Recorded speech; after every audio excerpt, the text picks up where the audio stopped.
नमस्कार प्यारे बच्चों, हर घर पाठशाला में आपका स्वागत है।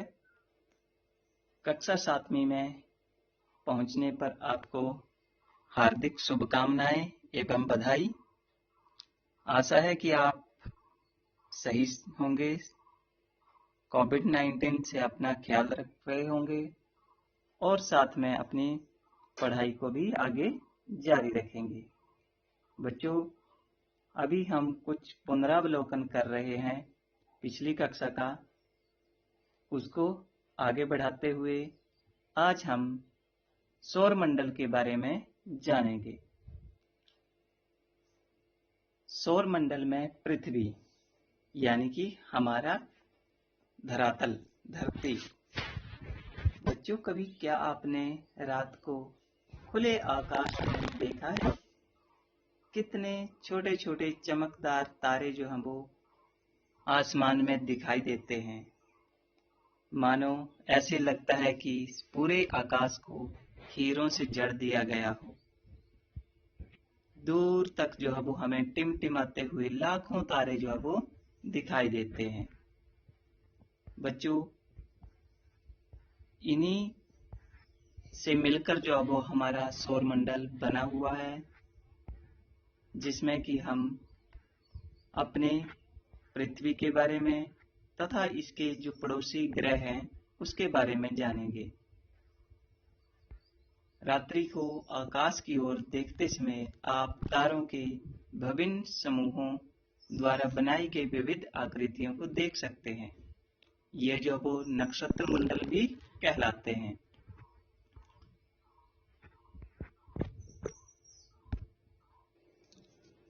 हमारे सौर परिवार में सूर्य जो है वो एक मुखिया की भूमिका निभाता है तथा इसके परिवार में सबसे पहले बुध, शुक्र, पृथ्वी, मंगल, बृहस्पति, शनि, यूरेनियस और नेपच्यून आते हैं। तो बच्चों, इस तरह से इन सभी ग्रहों को मिलाकर जो है वो हमारा सौर मंडल बनता है। इसके अलावा और भी बहुत सारे उपग्रह जो हैं वो यहाँ पर मौजूद हैं। हमारे सौर मंडल में ये 8 ग्रह हैं। इसके साथ उपग्रह तथा अन्य खगोलीय पिंड भी हैं, जैसे क्षुद्र ग्रह एवं उल्कापिंड मिलकर जो हम वो सौर मंडल का निर्माण करते हैं। इसे हम सौर परिवार का नाम भी देते हैं, जिसका मुखिया सूर्य है। बच्चों, सूर्य सौर मंडल के केंद्र में स्थित है और ये बहुत बड़ा है एवं अत्यधिक गर्म गैसों से बना हुआ है। इसका खिंचाव बल जो है वो इसे सौर मंडल को बांधे रखता है, यानी कि इन ग्रहों को दूसरी ओर नहीं जाने देता है। और ये सारे के सारे ग्रह, उल्कापिंड और उपग्रह जो हैं वो सूर्य की परिक्रमा करते रहते हैं। सूर्य सौर मंडल के लिए प्रकाश और ऊष्मा का एकमात्र स्रोत है, लेकिन हम इसकी अत्यधिक तेज ऊष्मा को महसूस नहीं करते हैं, क्योंकि सबसे नजदीक का तारा होने के बावजूद ये हमसे बहुत दूर है। सूर्य पृथ्वी से लगभग जो वो 15 करोड़ किलोमीटर की दूरी पर स्थित है। इसके अलावा अन्य ग्रहों की अगर बात की जाए तो हमारे सौर मंडल में 8 ग्रह हैं, जिनके नाम मैंने आपको पहले भी बताए: बुध, शुक्र, पृथ्वी, मंगल, बृहस्पति, शनि, यूरेनियस और नेपच्यून।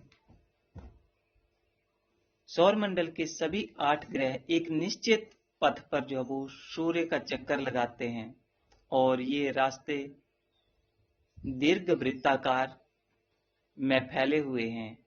ये कक्षा कहलाता है। जिस निश्चित पथ पर ये चक्कर लगाते हैं इसे कक्षा कहते हैं।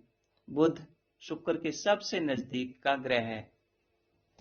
अपनी पहली कक्षा में सूर्य के चारों ओर एक चक्कर लगाने में इसे केवल 88 दिन लगते हैं। शुक्र को पृथ्वी का जुड़वा ग्रह भी माना जाता है। क्योंकि इसका आकार और आकृति जो है वो लगभग पृथ्वी के समान ही है।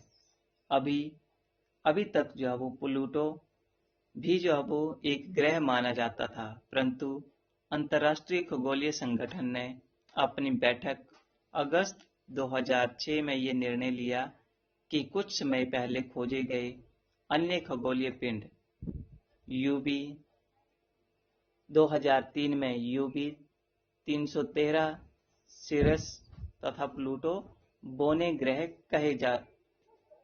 कहे जा सकते हैं, यानी कि बिल्कुल छोटे छोटे ग्रह कहे जा सकते हैं। पृथ्वी की अगर बात करें बच्चों, तो सूर्य से दूरी के हिसाब से ये तीसरा ग्रह है। आकार में ये 5वां सबसे बड़ा ग्रह है। यह बुध के पास थोड़ी ध्रुवों के पास ये थोड़ी सी चपटी है, और यही कारण है कि इसके आकार में भू आभ आ जाता है। भू आभ का अर्थ होता है पृथ्वी के समान आकार। जीवन के लिए बिल्कुल अनुकूल परिस्थितियां केवल पृथ्वी पर ही पाई जाती हैं। पृथ्वी ना तो बहुत ज्यादा गर्म है और ना ही बहुत ज्यादा ठंडा है। यहाँ पर पानी और वायु भी उपस्थित है, जो कि हमारे जीवन के लिए बहुत आवश्यक है। वायु में जीवन के लिए आवश्यक गैसें जैसे कि ऑक्सीजन भी मौजूद है। इन्हीं कारणों से पृथ्वी सौरमंडल का सबसे अद्भुत ग्रह कहा जाता है। अंतरिक्ष से देखने पर पृथ्वी नीले रंग की दिखाई पड़ती है, क्योंकि इसकी 2/3 सतह जो वो पानी से ढकी हुई है, इसलिए इसे नीला ग्रह भी कहा जाता है। बच्चों, इसके साथ ही पृथ्वी का एक उपग्रह है जिसे कि चंद्रमा कहा जाता है। हमारी पृथ्वी के केवल एक उपग्रह है चंद्रमा, और इसका व्यास पृथ्वी के व्यास का केवल 1/4 है, यानी कि 25% है। यह इतना बड़ा इसलिए दिखाई देता है क्योंकि यह हमारे ग्रह से अन्य खगोलीय पिंडों की अपेक्षा नजदीक है, और यह हमसे लगभग 3,84,400 किलोमीटर की दूरी पर है। अब आप पृथ्वी से जो है वो सूर्य और चंद्रमा की दूरियों की तुलना कर सकते हैं। ग्रह क्या होते हैं बच्चों? ग्रह एक खगोलीय पिंड है जो कि ग्रहों के चारों ओर उसी प्रकार से चक्कर लगाते हैं जिस प्रकार से ग्रह अब सूर्य के चारों ओर चक्कर लगाते हैं। इसके अलावा बच्चों, पृथ्वी पर कुछ मानव निर्मित उपग्रह भी हैं जिनसे हमारे फोन, टेलीविजन और अन्य उपकरण जो है वो चलते हैं। रेडियो, टेलीविजन इत्यादि सब कार्यक्रम इन्हीं मानव निर्मित उपग्रहों से चलते हैं, जैसे कि आप चित्र में देख सकते हैं।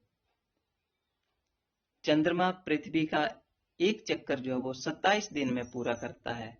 लगभग इतने ही समय में यह अपने अक्ष पर एक चक्कर भी पूरा कर लेता है, जिसके परिणाम स्वरूप पृथ्वी से हमें चंद्रमा का केवल एक ही भाग जो है वो दिखाई पड़ता है।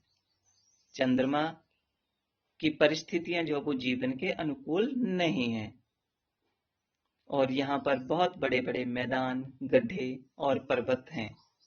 पूर्णिमा के दिन चंद्रमा पर इसकी छाया को देखा जा सकता है। क्षुद्र ग्रह। क्षुद्र ग्रह तारों, ग्रहों और उपग्रहों के अतिरिक्त असंख्य छोटे छोटे पिंड भी जो है वो सूर्य के चारों ओर चक्कर काटते रहते हैं। इन पिंडों को जो है वो क्षुद्र ग्रह कहते हैं। ज्यादातर ये जो है वो मंगल और बृहस्पति की कक्षा के बीच में पाए जाते हैं। वैज्ञानिकों के अनुसार क्षुद्र ग्रह के ही भाग होते हैं, जो कि बहुत बरस पहले विस्फोटों के बाद जो है वो ग्रहों से टूटकर अलग हो गए होते हैं। उल्कापिंड, एस्ट्रॉइड। सूर्य के चारों ओर चक्कर लगाने वाले पत्थरों के छोटे छोटे टुकड़ों को उल्कापिंड कहते हैं। कभी कभी ये उल्कापिंड पृथ्वी के इतने नजदीक आ जाते हैं कि इनकी प्रवृत्ति पृथ्वी पर गिरने की हो जाती है और इस प्रक्रिया के दौरान जब ये उल्कापिंड वायुमंडल में प्रवेश करते हैं तो घर्षण के कारण, रगड़ होने के कारण ये जल जाते हैं और परिणाम स्वरूप एक बड़ा तेज चमकदार प्रकाश उत्पन्न होता है। कभी कभी कोई उल्कापिंड पूरी तरह से जले बिना भी पृथ्वी पर गिर जाते हैं, जिससे कि हमारे धरातल पर गड्ढे भी बन जाते हैं। इस तरह से बहुत सारे ग्रहों और सौर मंडलों को मिलाकर जब वो एक पट्टीनुमा आकाश गंगा बन जाती है, जिसे कि मिल्की वे कहा जाता है। हमारा सौर मंडल इसी आकाश गंगा का एक भाग है और बहुत सारी आकाश गंगाएं मिलकर जो वो ब्रह्मांड का निर्माण करती हैं। ब्रह्मांड की विशालता की कल्पना करना अत्यधिक कठिन है। वैज्ञानिक अभी भी इसके बारे में अधिक से अधिक जानकारी एकत्रित करने में जुटे हुए हैं। इसके आकार के संबंध में हमें कोई भी जानकारी नहीं है कि ये कितनी विशाल ब्रह्मांड है, लेकिन फिर भी हम जानते हैं कि हम सभी इसी ब्रह्मांड का हिस्सा हैं। क्या आप ब्रह्मांड के साथ अपना संबंध बता सकते हैं? तो जैसे इस चित्र में आप देख सकते हैं कि आप मान लो केंद्र में है, पृथ्वी में है, उसके बाद सौर मंडल के बाद आपकी आकाश गंगा, और आकाश गंगाएं, बहुत सारी आकाश गंगाएं मिलकर जो हम वो ब्रह्मांड का निर्माण करती हैं। तो बच्चों, ये था छोटा सा अवलोकन हमारे सौर परिवार के बारे में, सौर मंडल के बारे में, जिसमें आपने ग्रहों के बारे में जाना। इसका छोटा सा पूर्वाभ्यास करते हुए हम छोटा से कार्यपत्रक पढ़ेंगे, जो कि आपको PDF में दिया गया है। आशा है कि आपको आज का वीडियो पसंद आया होगा और आप इस दी गई कार्यपत्र को अवश्य पूरा करेंगे। कोविड-19 से अपना ख्याल रखिएगा, सुरक्षित रहिएगा। धन्यवाद।